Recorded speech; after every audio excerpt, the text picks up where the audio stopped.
에베소에서 일어난 이 소동의 사건을 가지고 어느 교회에서 정원 모임을 하면서 내 인생에 어떤 소동이 일어나고 있는지 한번 나누어 봅시다 하고 화두를 던졌더니 순식간에 이런 이야기들이 나왔다고 합니다. 제가 순식간에 갑자기 수억 원의 빚을 지게 되었습니다. 제가 암이 걸려서 투병을 하고 있는데 느닷없이 아내도 암이 걸렸다는 소식을 들었습니다. 급성 전립선염과 아직도 끊지 못하는 야동 때문에 끊임없이 내 마음속에 소동이 일어나고 있습니다. 퇴직을 하고 나니까 갑자기 가족들이 저를 무시합니다. 주택관리사 시험에 불합격했습니다. 딸이 학교에서 자퇴를 해서 집안이 뒤집어졌습니다. 구구단 때문에 학교 가기 싫어하는 아들 때문에 너무 힘듭니다. 직장에서 본부장과의 갈등이 너무 심합니다. 아이들이 2년이나 강아지 탈영해서 사줬더니 그 다음 날부터 강아지 케어는 안 하고 부모가 다 키워달라고 내팽겨쳐 둡니다. 아이들이 금전적으로 큰 손해를 입었습니다. 이혼하면서 아들들에게 접근 금지를 당했는데 이제 풀렸습니다. 그런데 풀렸는데도 큰아들이 저를 만나고 싶어 하지 않습니다. 부동산 투자를 받았다가 취소당했습니다. 접촉사고가 났습니다. 피해자로부터 합의금을 많이 받을까 해서 혹시 이 가해 차량이 뺑소니가 아니었을까 그 가능성을 정원 식구들에게 물어봤더니 정원지기가 그건 그리스도인이 그렇게 하면 안 돼요. 합의금 아예 받지 마세요. 이 처방이 너무 센 정원지기가 너무 싫어서 마음속이 힘듭니다. 별의별 이야기가 한꺼번에 쏟아져 나왔습니다. 이게 불과 한 주간 안에 일어난 일입니다. 다행히 우리 교회 정원 이야기는 아닙니다. 그렇지만 이 이야기를 들으면서 여러분 무슨 생각이 드십니까? 셀라비, 불란서 말로 그게 인생이지 이런 생각이 먼저 들었고요. 그러면서 또 한 가지 분명한 사실은 모양은 달라도 내용은 달라도 끊임없이 우리 인생에도 소용돌이가 일어나고 있고 문제거리가 발생하고 있고 스트레스 받을 일로 가득 차 있다는 것입니다. 문제는 이런 일들을 통해서 마귀 사탄은 우리를 낙심시키고 절망하게 하고 분노하게 하고 미워하게 하고 싸우게 하고 원망하게 하고 우리 마음속에 감사와 평안이 사라지게 하고 불안과 두려움에 사로잡히게 한다는 것입니다. 가만히 내버려 두지를 않습니다.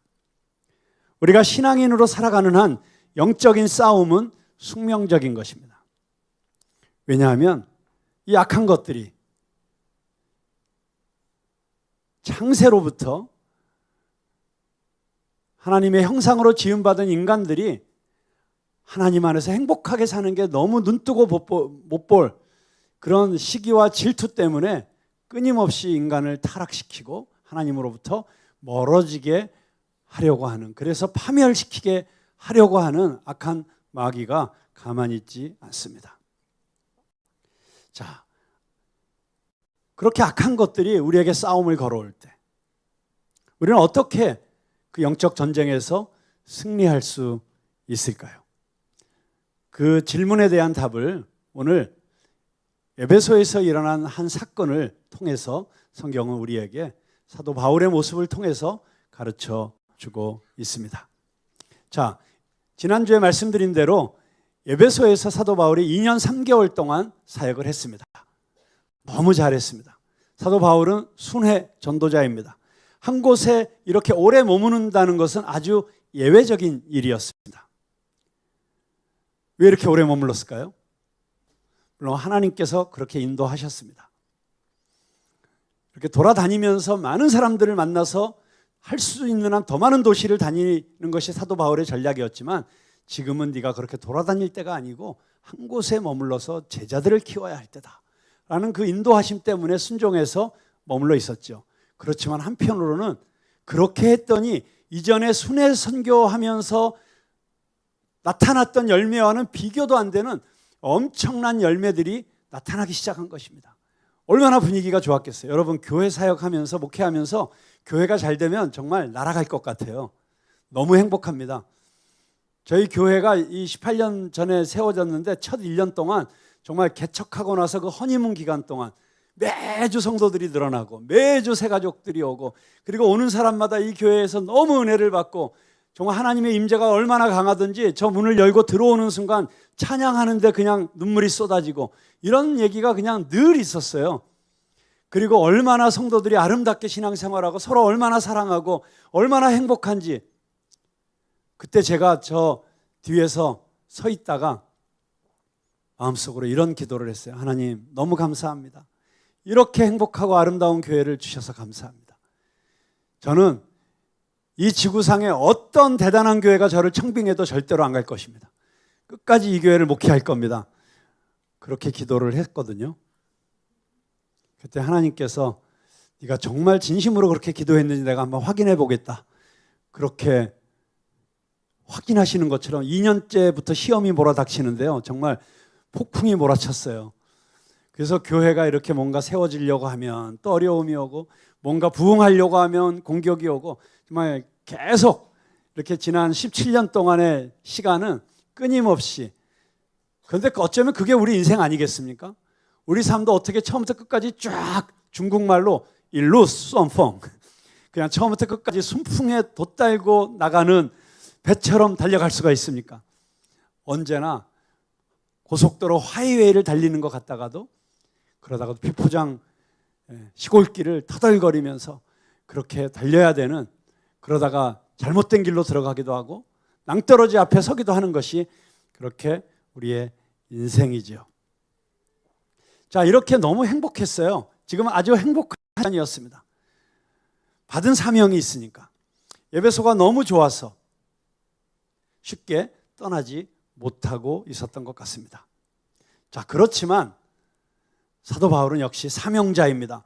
이렇게 잘 되고 있을 때, 아무 문제가 없을 때 21절과 22절을 한번 같이 읽어보겠습니다. 시작.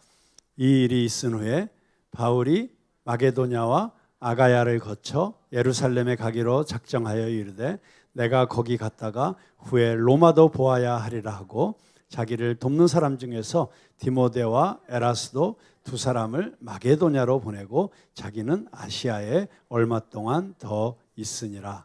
아멘. 자, 에베소에서 사역이 너무 좋고 정말 여기서 그냥 평생 목회했으면 좋겠다 그런 생각이 들만도 했는데 사도 바울은 자신을 추스리고 내가 예루살렘을 가야 되겠다. 그리고 후에는 로마도 가야 되겠다가 예루살렘은 왜 갑니까? 지금 예루살렘에 흉년이 들었어요. 큰 어려움을 당했습니다. 지금 에베소는 성도들이 모여들고 교회가 너무 잘 되고 있어요. 그런데 사도 바울은 이 에베소에서 헌금을 거두고 또 마게도냐에서도 헌금을 거두어서 예루살렘에 있는 성도들을 위해서 도움을 주러 물론 선교 보고도 해야 되고 이 사도 바울이 굉장히 이 교회의 영적 질서에 충실했던 사람인 것을 알 수가 있습니다. 순회 전도하면서도 늘 무슨 일이 있을 때 예루살렘에 가서 본교회에 가서 선교 보고를 하고 그리고 어떤 일이 일어나고 있는지를 예루살렘 교회와 나누고 뿐만 아니라 예루살렘 교회가 어려움을 당할 때는 선교지에 있는 교회들로부터 후원금을 거두어서 예루살렘 교회의 성도들을 구제하는 구제 헌금을 하는 이런 일을 했다. 근데 거기서 끝나는 것이 아니고 예루살렘에 갔다가 결국은 내가 로마도 가야 되겠다. 여기서 로마도 가야 되겠다고 하는 이유는 분명하죠. 그 당시에 어떤 사람들은 로마가 당시에 로마 제국의 수도였으니까 가장 사람들이 많이 모이는 곳이니까 모든 것의 중심지이니까 거기 가서 내가 한번 뽐떼나게 한번 목회를 해야겠다. 교회를 세워야겠다. 이런 바울의 개인적인 어떤 종교적 야심 때문이 아니었는가 이렇게 오해하는 사람도 있을 수 있으나 전혀 아닙니다. 로마로 가려고 했던 것은 우리 로마서 15장에 보면 분명하게 그 이유가 드러나고 있는데 로마에는 이미 교회가 세워져 있어요. 사도 바울의 원칙은 다른 사람이 이미 털을 닦아놓은 곳에는 내가 가서 일하지 않는다.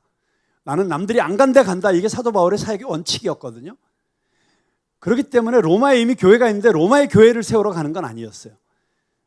로마서에 보면 분명히 그 이유를 이렇게 얘기하고 있습니다. 내가 너희들에게 가서 얼마 동안 지내면서 너희와 함께 말씀을 나누고 그리고 너희들과 함께 스페인으로 선교하러 가는데 함께 동역하기를 원한다. 바울은 로마의 성도들과 함께 땅끝까지 이르러 복음을 전하라고 하는 이 선교 사명을 함께 하기를 원해서 로마로 가기를 원했던 것이고, 로마 이후에 그의 최종 종착지는 스페인이었던 것입니다. 얼마 전에 뉴스를 보니까 전 세계에서 가장 많은 관광객이 찾아가는 데스티네이션이 스페인이 1위더라고요.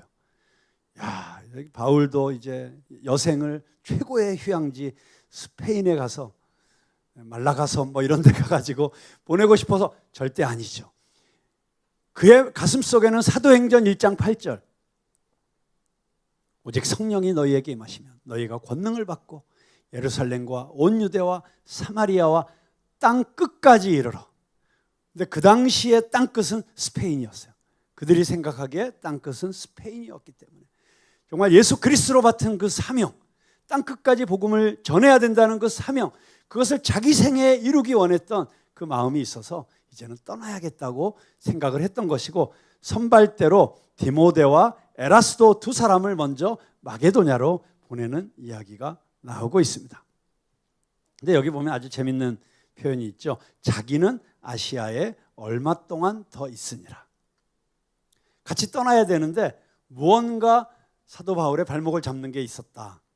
뭐 물론 뒤처리를 하고 떠나야 될 수도 있었지만, 그러나 왠지 정말 떠나고 싶지 않은, 여기 좀 더 안주하고 싶은, 여기서 좀 더 머무르고 싶은 그런 인간적인 마음도 있지 않을까, 이런 짐작을 해볼 수 있습니다. 그런 가운데 이 일이 터진 것입니다. 그때쯤 되어 이 도로 말미암아 적지 않은 소동이 일어났다. 지금까지는 너무 좋았어요. 그런데 2년 3개월이 지날 동안 별다른 소요도 없었고, 별다른 핍박도 없었고, 방해도 없었고, 정말 이렇게 좋은 시절이 있을 수가 없어. 그런데 갑자기 소동이 일어난 거예요. 복음이 전해졌을 때 그 당시에 에베소는 아데미 신전에 그 신상을 팔아가지고 엄청난 수익을 올리는 사람들이 있었어요. 그 중에 데메드리오라는 사람이 있었습니다. 이 사람은 은세공업자였는데 은으로 아데미 여신의 신상을 팔았어요. 근데 이 사람이 그 신상을 만드는 직공들과 그 다음에 이 신상을 거리에 나가서 파는 세일즈맨들, 영업직 사원들을 다 불러 모아가지고 연설을 하는 것입니다. 25절부터 27절까지 한번 읽어보겠습니다. 시작. 그가 그 직공들과 그러한 영업하는 자들을 모아 이르되, 여러분도 알거니와 우리의 풍족한 생활이 이 생업에 있는데, 이 바울이 에베소뿐 아니라 거의 전 아시아를 통하여 수많은 사람을 권유하여 말하되, 사람의 손으로 만든 것들은 신이 아니라 하니 이는 그대들도 보고 들은 것이라. 우리의 이 영업이 천하여질 위험이 있을 뿐 아니라 큰 여신 아데미의 신전도 무시당하게 되고 온 아시아와 천하가 위하는 그의 위엄도 떨어질까 하노라 하더라. 여러분, 굉장한 연설이죠. 대단하죠. 이 데메드리오가 이 연설이 아주 웅변이 대단한 사람이었습니다. 그래서 이 직공들이, 이 영업 세일즈맨들이 이 이야기를 듣고 있으면 갑자기 큰일 났구나, 이거 가만히 있으면 안 되겠구나, 막 그들의 마음을 격동시켜가지고 소란을 일으키게 만들 정도로 이 연설의 능력이 대단했던 것 같아요. 참 이런 생각이 듭니다. 이 기가 막힌 재주를 가지고 복음을 전하는 데 썼으면 얼마나 좋았을까. 우리가 가만히 보면, 우리가 살다 보면 그런 사람 만날 때가 있죠. 뭐가 정말 탁월한 사람이 있어. 정말 말도 잘하고 언변도 좋고 사교적이고 그래갖고 뭐 그냥 혹하게 만들어. 그런데 그래가지고 꼭 다른 사람들 사기쳐먹는 사람들 있잖아요. 그러니까 그런 사람 볼 때마다, 야, 저 능력 가지고 제대로 썼으면, 올바로 썼으면 나라를 구했을 텐데, 정말 온 집안을 일으켰을 텐데, 저 실력 가지고 정말 복음 전했으면 얼마나 놀라운 영혼 구원의 역사를 이루었을까. 이 데메드리오가 그런 사람이에요. 여러분, 그런데 분명한 것은 이 데메드리오가 마귀에게 이용당하고 있다는 것입니다. 마귀가 하나님의 사람에게 영적인 싸움을 걸 때 바로 그 지점에서 그 마귀의 하수인으로 이용당하고 있는 것입니다. 어떻게 그것을 알 수 있습니까? 지금 이 데메드리오가 하고 있는 것이 마귀가 쓰는 전형적인 방법이에요. 사람들 안에 있는 불안함, 사람들 안에 있는 욕심, 사람들 안에 있는 상처, 허영심, 불안함, 초조함, 자기 연민, 비교의식 이런 것들을 다 건드려 가지고 그 마음에 격동을 일으키는 거예요. 야, 이대로 가만히 있으면 우리 수입이 다 떨어질 거야. 우리가 지금까지 그래도 이렇게 풍족한 생활을 한 게 이 아데미 여신상 팔아갖고 먹고 살았는데, 야, 저 바울 얘기를 들은 사람들이 야, 손으로 만든 건 신이 아니구나. 그거 믿어버리면 우리가 이거 어떻게 팔겠어? 이거 그냥 쓰레기야. 가만히 있으면 안 돼. 우리가 이대로 있다가는 우리는 가난해질 것이라는 불안, 미래에 대한 불안함, 두려움 이런 것들을 이용해 가지고 사람들을 격동시켜서 바울을 공격하게 하고 있는 것입니다.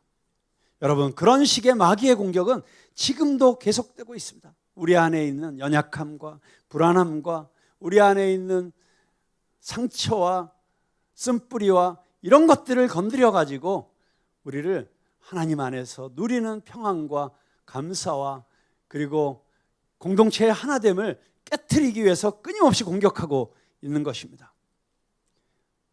물론 어떤 상황이나 환경 또는 물질적 어려움 또는 건강의 어려움 이걸 가지고 사단이 우리를 공격할 수 있습니다. 우리 마음을 불안하게 만들고 이러다 큰일 나는 거 아닐까? 이거 어떡하지? 그런 것도 영적인 싸움 맞습니다. 그러나 가장 많은 경우에 사단이 이용하는 것은 관계입니다. 관계. 사람의 관계를 통해서. 자, 이러할 때 사도 바울은 어떻게 이 영적인 공격으로부터, 그 사단의 영적인 공격으로부터 시작된 이 소동으로부터, 이 엄청난 사태로부터 그는 자유롭게 되고 빠져나오고 그리고 오히려 더 승리할 수 있었을까요? 우리가 그것을 이 사도 바울의 모습에서 한번 발견해 보고자 하는 것입니다. 그런데 놀라운 사실은 여기에 나타나는 사도 바울의 모습이 뚜렷하게 이렇게 영적 싸움을 하기 위해서 이렇게 했다, 이런 건 별로 잘 찾아내기가 어려워요. 다윗이 골리앗과 싸울 때 그는 너무너무 우리에게 믿는 자들이 영적 싸움에서 승리하기 위해서 이렇게 해야 된다 하는 아주 선명한 모델을 보여주고 있어요. 예를 들면 조약돌을 가져다가 늘 그가 사용하던 물맷돌을 가지고 그것에 가지고 골리앗과 싸웠다. 그리고 골리앗과 싸울 때 앞에 나가서 너는 칼과 단창으로 나에게 나오지만 나는 전능하신 여호와의 이름으로 너에게 나가노라, 뭐 이러면서 말씀으로 선포하고 뭐 이런 정확하게 이렇게 영적 싸움을 하는 거구나 하는 걸 딱 보여주거든요. 근데 여기서 사도 바울은 그렇게 선명하게 이렇게 해야 돼라는 걸 보여주고는 있지 않아요. 그러나 여기서 충분히 우리가 느끼고 배울 수 있는 어떤 교훈들이 있습니다. 그것이 무엇인가? 첫째는 우리에게 일어나는 이런 소요 사태, 소동, 어려움, 분란, 폭풍 가운데서 우리는 이것이 영적인 공격임을 분간할 줄 알아야 되는 것입니다. 물론 모든 우리에게 일어나는 어려움이 다 영적 전쟁인 것은 아니에요. 지나치게 그 방향으로 가게 되면 옛날에 한때 우리나라에서 정말 융성했던 이단 가운데 귀신론을 가지고 주로 이단에 빠지는 통로가 귀신론이거든요. 근데 귀신론을 너무 강조하다 보니까 감기 걸려도 귀신 쫓아내고 뭐 어쩌다가 손가락 칼질하다가 그 살 찢어도 또 뭐 귀신 쫓아내고 모든 게 다 귀신이에요. 여러분, 영적 전쟁의 중요한 원칙 가운데 하나는 무엇이냐면 사단이 제일 좋아하는 게 두 가지가 있다는 걸 알아야 돼요. 하나는 귀신은 무슨 일이든 그렇게 미신적인 얘기하지 마. 그리고 무시하고 귀신이 없다고 아예 그 존재를 아예 인정해버리지 않는 걸 사단은 좋아합니다. 왜냐하면 그래야 자기를 위장할 수 있으니까. 근데 반면에 모든 것이 사단이다 행하는 것처럼 우리는 하나님의 손 가운데 하나님의 다스림 가운데 있는 사람들인데 우리에게 사단이 모든 것을 다 만들어내는 것처럼 그렇게 벌벌 떨고 착각하고 거기에 조종당하고 그걸 또 사단이 더 좋아하는 거예요. 그러니까 그 두 가지 극단에서부터 벗어나야 됩니다. 그러나 그럼에도 불구하고 우리는 우리 안에 일어나고 있는 어떤 일들 가운데 어떤 것은 이것은 그냥 단순히 자연 법칙에 의해서 일어나는 것이 아니고 나의 어떤 잘못된 선택에 의해서 일어난 것이 아닌 이거는 영적인 공격이다 하는 것을 분간할 줄 알아야 돼요. 여러분, 우리가 그런 영적인 예민함이 있어야 돼요. 그런 영적인 예민함이 있을 때 이것은 그냥 일어나는 일이 아니구나. 우리 교회 안에 일어나고 있는 일들은 이게 그냥 일어나고 있는 일이 아니구나. 이것은 우리 교회가 앞으로 감당해야 될 놀라운 사명이 있는데 하나님이 약속하신 어떤 특별한 축복이 있는데 그것을 방해하는 사단의 공격이구나 하는 것을 분간할 줄 알아야 된다는 것입니다. 여러분 가정 안에서도 마찬가지고 직장에서도 마찬가지예요. 자, 그렇다면 그것이 영적인 공격이고 이것이 영적 전쟁이라는 것을 분간할 줄 아는 예민함이 있다면 그 다음에 우리가 깨달아야 될 것은 무엇이냐? 바로 에베소서 6장 10절에서 12절에 나오는 사도 바울의 권면의 말씀입니다. 에베소서 6장 10절에서 12절 혹시 띄워줄 수 있나요? 함께 읽어보겠습니다. 시작. 너희가 주 안에서와 그 힘의 능력으로 강건하여지고 마귀의 간계를 능히 대적하기 위하여 하나님의 전신 갑주를 입으라. 우리의 씨름은 혈과 육을 상대하는 것이 아니요 통치자들과 권세들과 이 어둠의 세상 주관자들과 하늘에 있는 악의 영들을 상대함이라. 아멘. 마귀의 관계가 있다는 거예요. 우리를 넘어뜨리려고 하는, 무너뜨리려고 하는. 그런데 중요한 것은 우리의 씨름은 혈과 육을 상대하는 것이 아니다. 우리의 싸움은 하늘에 있는 악한 영들을 상대하는 것이다. 여러분, 이게 중요한 거예요. 여러분, 이것이 영적 전쟁이라는 것을 깨달은 순간 나를 그렇게 힘들게 하는 그 끊임없는 잔소리로 말미암아 나를 낙심하게 하고 시험에 들게 하는 그 존재가 내 싸움의 상대가 아니라는 거예요. 오히려 그 존재를 통해서 나를 넘어뜨리려고 하는 그 배후에 있는 악한 영의 세력을 보아야 된다고 하는 것입니다. 나를 시험 들게 하는 사람이 있을 수 있습니다. 나를 어렵게 하는 사람이 있을 수 있습니다. 그런데 그 사람을 보면 안 된다는 거예요. 그 안에서 역사하고 있는, 작동하고 있는 악한 영들을 분별해낼 수 있는 영적인 분별력이 있어야 되고 예민함이 있어야 된다고 하는 것입니다. 여러분, 데메드리오가 중요한 것이 아니고 데메드리오가 선동해서 지금 분란을 일으키고 있는 사람들이 중요한 것이 아니고 그들의 연약함을 이용해서 공격하고 있는 이 악한 영들의 그 움직임, 그것들을 볼 줄 알아야 된다고 하는 것입니다. 여러분, 바로 이것입니다. 사람이 문제가 아닙니다. 상황이 문제가 아닙니다.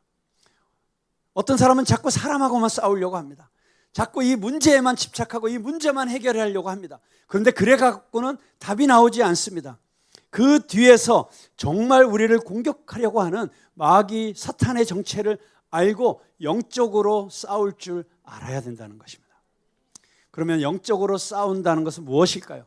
금식기도 하는 것일까요? 새벽기도를 작정해서 하는 것일까요? 어떤 것일까요? 물론 그런 것들을 다 포함하여 성령의 인도하심을 받는 것이 영적 싸움의 승리의 비결입니다. 어떤 문제가 닥치면 우리는 즉각적으로 내 생각으로, 내 방법으로, 내 가치와 내 철학을 가지고 그 문제를 해결하려고 합니다. 그런데 그래 가지고는 오히려 더 어려워질 수 있습니다. 여기 보세요. 바울이 나타나지 않은 상황에서 바울과 함께 다니던 가이오와 아리스다고 두 사람을 붙들어 가지고 연극장으로 몰려 들어갔다고 했습니다. 여러분, 우리가 지금 있는 곳이 어디죠? 연극장입니다. 여기가 극장이잖아요. 근데 이 정도 사이즈라고 여러분 생각하시면 안 돼요. 에베소의 당시에 전 지중해에서 가장 큰 야외 극장이 있었어요. 수용 인원이 무려 2만 5천 명. 여러분 한번 생각해 보세요. 그 2만 5천 명이 거대한 극장에 몰려 들어가 가지고 지금도 성지순례 가신 분들이 에베소나 이런 곳에 옛날 극장터에 가시면 깜짝 놀라는 게 있어요. 마이크가 없이도 너무 잘 들려. 그 당시에 마이크가 없었기 때문에, 이 음향시설이 없었기 때문에 그 기가 막힌 건축공학적 설계를 해가지고 이 음성 전달이 너무 잘 되는 거예요. 자, 그러니 얼마나 이 에코가 좋았겠어요. 거기에 2, 3만 명의 사람들이 몰려 들어가지고 그도다 아데미여, 그도다 아데미여 막 이랬다고 생각을 해보세요. 여기 있는 사람만 한 목소리로 어떤 구호를 계속 외친다고 생각해 보세요. 뭐 대한민국 그거는 하지 말고 예배 시간이니까 할렐루야를 우리가 3번만 한번 외쳐도 여기가 막 뒤집어지려고 그럴 거예요. 얼마나 엄청난 분위기였겠습니까? 왜 이 가이오와 아리스다고를 그 극장으로 끌고 들어갔을까요? 왜 거기서 막 소리를 질러댔을까요? 여러분, 이 군중 심리라는 건 무서운 것입니다. 이 많은 사람들이 갑자기 소리 지르기 시작하면 어제까지 예수님 따라다니면서 주여 주여 호산나 찬송하던 사람들이 십자가에 못 박아라 십자가에 못 박아라 하는 게 군중 심리예요. 뭐 하는지도 모르고. 그래서 오늘 성경에 너무 재밌는 얘기가 나와요. 그 연극장 안에 모여든 사람들의 태반은 자기들이 왜 와 있는지 알지도 못하더라. 어쩌면 이게 너무 세상의 모습 아닙니까? 자기가 뭐 하는지도 모르면서 세상의 선동에, SNS에, 유튜브에 그냥 끌려가가지고 소리 지르라고 하는데 소리 지르고, 믿으라고 하는 대로 믿고, 행동하라는 대로 행동하는 그런 모습이 마치 연극장의 모습이 아닌가 이런 생각을 합니다. 정말 무서운 상황이죠. 이 흥분한 군중들이 이 가이오와 아리스타도에게 린치를 가해서, 그러면 피를 본 군중들은 더 엄청난 폭동을 일으킬 수 있는 이런 일 가운데로 제가 몰려 들어가고 있는 것입니다. 자, 그런데 여기에 대한 바울의 대응이 신기합니다. 어쩌면 이해하기가 힘듭니다. 바울이 들어가려고 했어요. 당연하죠. 바울은 그런 사람이에요.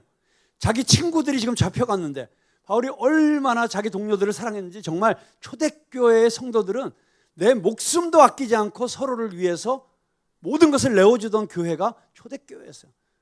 저 두 사람이 고통당하고 있는데 나는 도망가야지 하고 베드로처럼 비겁하게 도망가는 그런 사람들이 아니었어요. 더군다나 바울은 어떤 성격이에요? 목숨 걸고 앞장서는 스타일이지 뒤에 숨는 스타일이 아니에요. 그러니까 당연히 바울이 들어가려고 했죠. 그런데 이미 그때 에베소에 제자들이 많이 있었어요. 그 제자들이 바울을 말리는 거예요. 선생님 안 돼요. 지금 들어가시면 안 됩니다. 게다가 제자들뿐만 아니라 그 당시에 로마에서 파견되어 왔던 관리들 중에도 이미 바울의 설교를 듣고 상당히 마음이 열렸던 우호적인 이 공무원들이 많이 있었던 것 같아요.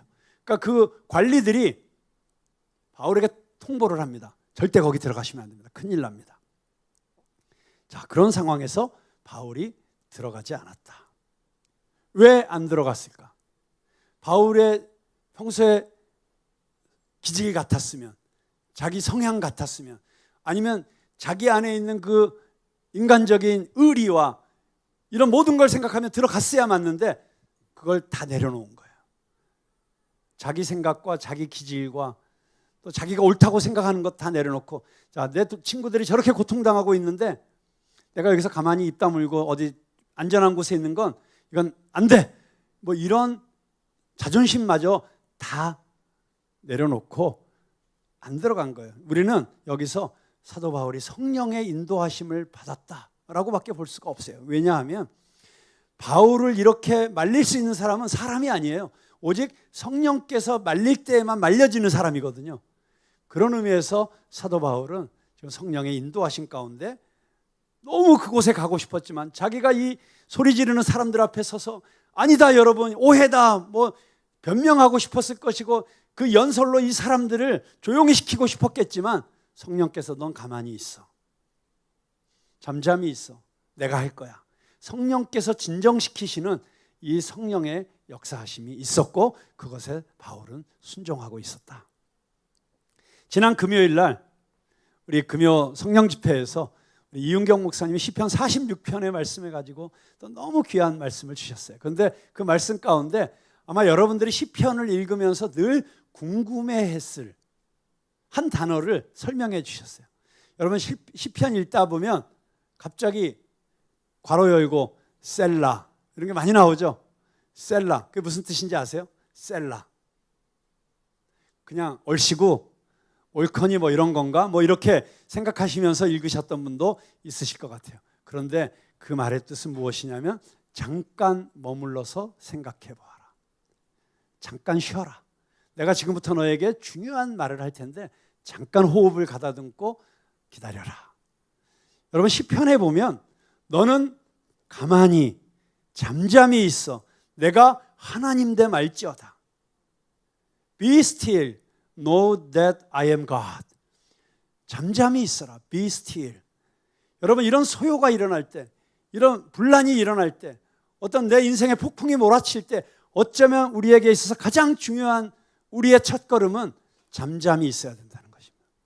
즉각적으로 대응하지 말고 즉각적으로 내 생각대로 반응하지 말고 즉각적으로 해결하려고 하지 말고 잠잠히 있으라는 것입니다. 그래서 하나님이 무슨 말씀을 하시는지 기다려 보라는 것입니다. 이것을 통해서 하나님이 나에게 원하시는 것이 무엇인지 발견하라는 것입니다. 여러분, 그렇게 되면 이 문제는 순식간에 해결될 수 있습니다. 어쩌면 아무것도 안 하는 것이 비겁해 보일 수 있을지 모르겠어요. 무력해 보일 수 있습니다. 그래요. 그런데 여러분, 가만히 있지 못하는 것이 어쩌면 참지 못하는 그 기질 때문에, 내 혈기 때문에, 아니면 내 안에 있는 두려움 때문에 마주 도용해서 소리 지르고 막 불안해가지고 이 사람 저 사람 만나서 하소연하고, 여러분, 그게 마귀가 원하는 대로 하고 있는 것일지도 모른다는 생각을 하셔야 돼요. 정말 성령께서 임하시고 성령께서 다스리시면 calm down. 그 폭풍이 몰아칠 때 예수님께서 나타나셔서 에고 에임이 나다 하는 순간 이미 폭풍은 끝났어요. 그 주님의 임재를 기대하라는 것입니다. 그 성령님의 역사 가운데 기다리라고 하는 것입니다. 자, 그랬더니 결론적으로 세 번째 어떤 일이 일어났습니까? 사도 바울이 사명을 재발견하고 비전을 향해서 나아가게 되었다고 하는 것입니다. 제가 재미있는 이 전체 그림을 보면서 야, 이게 너무 재미있다 하는 생각을 하게 되었어요. 뭐냐면, 여러분, 지금 상황이 발전돼 가는 모습을 보면 정말 엄청난 일이 일어나고 있어요. 그렇죠? 세상이 뒤집어질 것 같아요. 이 도시에 폭동이 일어날 것 같아요. 정말 뭐 광주 사태 같은 이런 일들이 일어날 것 같아. 막 군대가 투입이 돼야 되고 막 수천 명이 피를 흘리고 목숨을 잃고 막 이렇게 발전할 것 같잖아요. 어떡하지? 그동안 예수 믿은 사람들 다 잡아다가 감옥에 가두고 전부 단두대에 올려서 처형하고 막 이런 일이 일어나면 어떡하지? 막 난리가 날 것 같은 분위기로 막 가다가 갑자기 41절에 보니까 무슨 말씀이 있습니까? 이에 그 모임을 흩어지게 하니라. 끝. 갑자기 끝났어요. 갑자기 조용해졌어요. 마치 예수님이 나타나시니까 그 큰 폭풍이 잠잠해진 것처럼 갑자기 끝났어요. 어떻게 이런 일이 일어났죠? 성경에 보니까 너무 재밌는 일이 있어요. 그 도시를 다스리기 위해서 로마에서 파견되어 왔던 그리스도인도 아니에요. 그냥 그 도시를 다스리는 서기관이었어요. 근데 이 사람이, 야, 잠깐 내 말 들어봐. 지금 이 사람들이 신전에 가서 도둑질한 것도 아니고 아데미 여신을 직접적으로 비방한 것도 아닌데 너희들이 이렇게 증거도 없이 어떤 자료도 없이 이렇게 공격하는 것은 옳지 않다. 너희들 정말 이 사람들을 고소하고 싶으면 내일 법정으로 가져와. 그리고 나는 이걸 또 상부에 보고해야 되는데 지금 보고할 자료도 없어. 증거 부족이야. 야, 이걸 갖고 어떻게 하란 말이야. 괜히 너희들이 이 일 가지고 자료도 없고 증거도 없는데 이걸 가지고 소요를 일으키면 로마에서 우리 도시에 주고 있는 이 자치권을 빼앗아 갈 수도 있어. 사실 그 당시에 굉장히 고도의 주민 자치를 누리고 있던 도시들이 있었거든요. 그 중에 하나가 에베소였어요. 그런데 그 도시를 다스리기 위해서 온 집행관들은, 이 서기관들은 그게 늘 걱정이었어요. 혹시라도 뭐가 잘못돼 가지고 소요가 일어나서 이 자치권을 빼앗길까 봐. 물론 그래서 이렇게 빨리 잠잠케 하려고 했을 수도 있지만, 그러나 보세요. 놀랍게도 하나님은 전혀 예상치 못한 사람을 통해서, 전혀 우리가 생각지도 못하는 방향을 통해서 이 문제를 순식간에 잠잠케 하실 수 있는 거예요. 그래서 갑자기 용두삼이에요. 갑자기 막 수만 명이 극장에 모여가지고 막 난리가 날 것처럼 하다 갑자기 흩어졌더라. 완전 허무 개그. 이게 뭐지? 아니, 그럼 뭐 일 벌이려고 모였는데 그냥 흩어졌대. 이걸 가지고 이렇게 20절이나 길게 우리에게 이걸 읽게 만드는 이 누가의 의도가 뭐예요? 이 저자의 의도를 읽을 줄 알아야 돼요. 이게 사실 엄청난 사건이 될 수도 있었어요. 그런데 이것을 통해서 하나님께서는 사도 바울을 어떻게 인도하고 계시는가? 그 다음 장 20장 1절을 보면 답을 알 수가 있어요. 20장 1절 함께 읽어보겠습니다. 시작. 소요가 그침에 바울은 제자들을 불러 고난 후에 작별하고 떠나 마게도냐로 가니라. 아멘. 자, 사도 바울에게 있어서 이 소요가 일어나게 된 것은 사실은 마귀가 너무 이 도시에서 복음이 막 강력해지고 성령이 세력을 얻으니까 자기들이 망하게 될까 봐 그 불안한 가운데 이런 소요를 일으켰지만 그 불안한 사람들을 이용해 가지고 마귀가 지금 바울을 공격하고 있는 것이거든요. 그런데 오히려 그 공격을 통해서 사도 바울은 내가 지금 더 이상 에베소에 머물러 있을 때가 아니고 이제는 다시 내 사명을 위해서 떠나야 할 때구나 하는 것을 발견하게 된 거예요. 그것을 발견하게 되니까 그래서 사명을 향해서 다시 발걸음을 내어디디기로 작정하니까 소요가 너무 쉽게 진정돼 버리는 거예요. 이미 문제가 해결돼 버리는 거예요. 여러분, 만약에 우리가 정말 신앙의 사람이라면, 그래서 악한 것들이 우리에게 영적인 싸움을 걸어올 때 그 싸움만 가지고 씨름하고 있으면 우리는 다 무너지고 망가지고 그렇게 될 수밖에 없어요. 그런데 오히려 이런 어려운 가운데서, 이런 싸움 가운데서 우리가 새로운 비전을 향해서 나아가는 계기를 만들게 되면 오히려 그것을 통해서 우리는 더 성숙하게 될 것이고 우리의 교회 공동체는 더 부흥하게 될 것이고 그리고 우리에게 맡겨주신 사명을 통해서 우리는 이 도시를 변화시키는, 이 나라를 변화시키는 그런 영향력 있는 하나님 나라의 교회가 될 것이라는 사실입니다. 여러분, 한번 결론적으로 이 상황을 한번 다시 생각해 보세요. 마귀 입장에서는 얼마나 황당했겠어요. 기껏 공격했더니, 기껏 분란을 일으켰더니, 기껏 사람들의 마음을 격동시켜 놨더니 결론은 뭐야? 이 사람들이 더 기도해, 더 순종해. 여러분, 신앙인들은 이런 존재가 되어야 되는 거예요. 마귀를 폭망시키는 존재. 그런데 어쩌면 우리는 그동안 너무 마귀를 즐겁게 해주는 신앙생활을 하지 않았습니까? 조금만 건드려도 후아 흔들리고 바람에 이는 갈대처럼 이리 갔다 저리 갔다, 이리로 갈까 저리로 갈까, 차라리 돌아갈까 방황하고 후회하고 자기 연민에 빠지고 그리고 쓸데없이 분란을 일으키고 싸우고. 여러분, 더 이상 마귀를 즐겁게 하는 그런 어린아이와 같은 신앙에서 벗어나서 우리 모든 믿음의 위대한 신앙의 선배들이 그러했던 것처럼 어떤 어려운 상황이 닥치고 어떤 시험거리가 닥치더라도 오히려 그것을 통해서 더 하나님께 가까이 나아가고 하나님께서 나에게 원하시는 그 사명을 발견하고 반드시 승리하는 저와 여러분들 될 수 있기를 주님의 이름으로 축원합니다.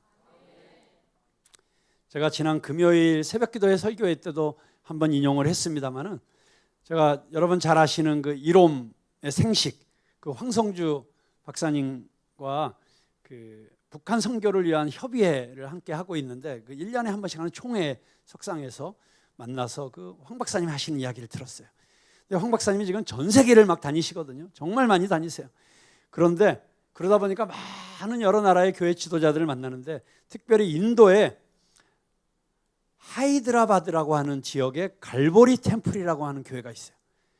현존하는 지구상에 실제 출석하는 교인이 가장 많은 교회입니다. 50대 초반의 담임 목사 이름이 사티시 쿠르마라고 하는 목사님인데 이 교회를 설립하시고 지금까지 목회하시는 분이세요. 정말 인도의 대부흥을 일으키시고 계시고 영적인 대추수를 일으키고 계시는 분이세요. 인도뿐만 아니라 전 세계적으로 엄청난 영적인 파장을 일으키고 있는 분이십니다.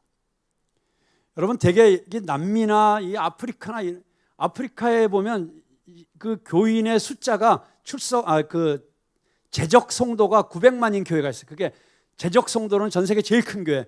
그런데 물론 이 교회는 한 지역에서 모이는 게 아니라 전 세계 나이지리아 교회인데 5만 개가 있어요. 5만 개. 그게 다 한 교회로 이렇게 통계를 하니까 900만 명이 된 거예요.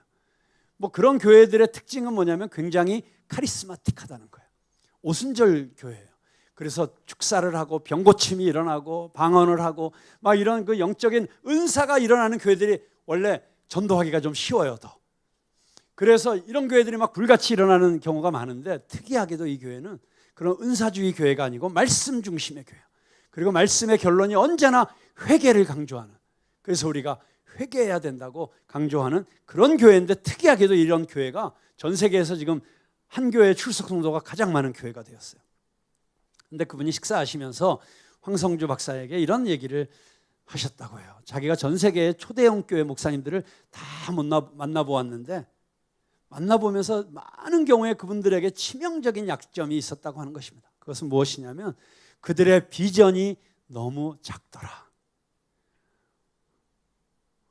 아니, 큰 교회 이런 것만 해도 엄청난 큰 비전의 사람들 아니에요? 그런데 이게 무슨 얘기인가 싶었는데, 어느 정도 자신의 목회적인 꿈을 이루면 대부분의 목회자들이 현실에 안주하게 된다는 거예요.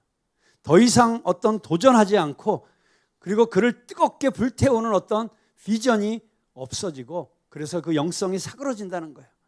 끝없이 추구해야 되는 위대한 비전과 담대한 목표가 없다 보니까 절박하게 주님을 붙잡을 일이 없어지고, 여러분 이게 굉장히 중요한 일이죠. 그냥 시스템으로 잘 돌아가고 모든 게 평안하고 그러면은, 그리고 뭔가 이루어내야 될, 정말 이건 말도 안 돼라고 생각하는 어떤 꿈에 도전하고 있지 않으면 기도할 일도 없어진다는 거예요. 그래서 무사한 일 속에서 쉽게 타락의 길을 간다. 무척 충격적이었지만 핵심을 찌르는 진단이었다. 여러분, 그렇습니다. 조지 밀러라고 하는, 여러분이 잘 아시는 고아의 아버지, 영국에서 평생 10만 명의 고아들을 키우는 고아의 아버지로 일하다가 70세가 되던 해에 순회 전도자가 되어서 20년간 전 세계를 다니면서 무려 300만 명에게 복음을 전하게 됩니다. 저도 70세에 푸른나무교회를 은퇴하도록 교회법에 규정이 되어 있습니다. 굉장히 저에게 영감을 주는 이야기입니다. 그런가 하면 우리가 너무 잘 아는 로렌 커닝햄 목사님 아시죠? YM 열방대학을 세우신 분. 그분은 정말 88세에 돌아가시기 직전까지도 세계 선교에 헌신하시면서 220개국 유엔에 등록되어 있는 모든 나라를 다 다녀본 그런 최초의 선교사가 되셨어요. 그러다가 세상을 떠나셨는데, 세상을 떠나기 직전까지 하와이로 정말 자기가 가장 아끼는 지도자들 50명을 초청해가지고 3박 4일 동안 컨퍼런스를 하시면서 부탁하셨다는 거예요. 이 마지막 시대에 이 영적 추수를 완성하기 위해서 하나님의 말씀이 전 세계에 퍼져야 된다. 그래서 아직까지 하나님의 말씀, 이 성경이 자국어로 번역되어 있지 않은, 자기 민족의 언어로 번역되어 있지 않은 모든 민족의 언어로 성경을 번역하는 일을 여러분들이 하셔야 된다. 그 사명을 맡기고 돌아가셨다는 거예요. 죽는 그 순간까지도 그분은 세계 선교, 하나님의 나라, 영혼 구원, 이 비전을 놓지 않으셨어요. 여러분, 이런 삶을 사는 사람들은 타락할 수가 없습니다. 자기 도취와 자기 숭배에 빠질 수가 없습니다. 자기가 가지고 있는 것들을 누리기 위해서 하나님의 일로부터 멀어지는 일도 없다는 것입니다. 여러분, 지도자가 안전지대에 머물면 자아도취가 시작이 된다고 합니다. 비전이 왜소해지고 열정이 자취를 감추게 됩니다. 그렇게 되면 종교인은 이단이 되고, 경제인은 탐욕의 노예가 되고, 정치인은 독재자가 된다. 이런 유명한 이야기가 있습니다. 그런데 여러분, 비전의 상실은 대개 첫사랑의 상실과 같이 옵니다. 영성의 본질은 주님 사랑, 이웃 사랑입니다. 주님께 대한 첫사랑을 상실하면 슬그머니 그 자리를 세상의 가치, 이 계시록의 표현에 의하면 음녀가 주님이 받아야 될 그 사랑의 자리를 대신하고 있게 되는 것입니다. 사랑하는 우리 푸른나무교회 성도 여러분, 저는 저와 여러분들이 비전의 사람들이 되기를 주님의 이름으로 축복합니다. 내 인생에 여러 가지 어려움은 끊임없이 닥칠 수 있습니다. 그런데 그 문제에 매달리지 마세요. 그 문제에 붙잡혀 있지 마세요. 사람들이 연극장으로 몰려들어갔을 때 와, 큰일 났구나 하고 막 이거 어떡하지 막 허둥지둥 하던 사람들은 얼마나 허무했겠어요. 여러분, 우리 인생에 일어나는 일이 대부분 다 그래요.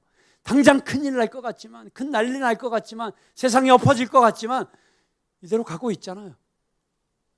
그 유명한 얘기가 있습니다. 똥개가 짖어도 기차는 간다. 여러분, 그런 자존심을 가지고, 그런 자부심을 가지고, 그런 자신감을 가지고 사도 바울처럼 땅끝까지 복음을 전하라고 하는, 나는 이 사명을 위해서 내 길을 간다. 딴소리 하지 마라. 나는 이 길을 갈 것이다. 그렇게 자신의 사명을 분명히 하고 그리고 우리 일상 속에서 끊임없이 일어나는, 우리의 공동체 속에서 끊임없이 일어나는 소요와 이런 모든 것들은 성령님께 다 맡겨드리고 잠잠하여 주님이 행하시는 일을 보면서 나의 사명을 새롭게 하고 비전을 붙잡는 저와 여러분 될 수 있게 되기를 주님의 이름으로 축복합니다.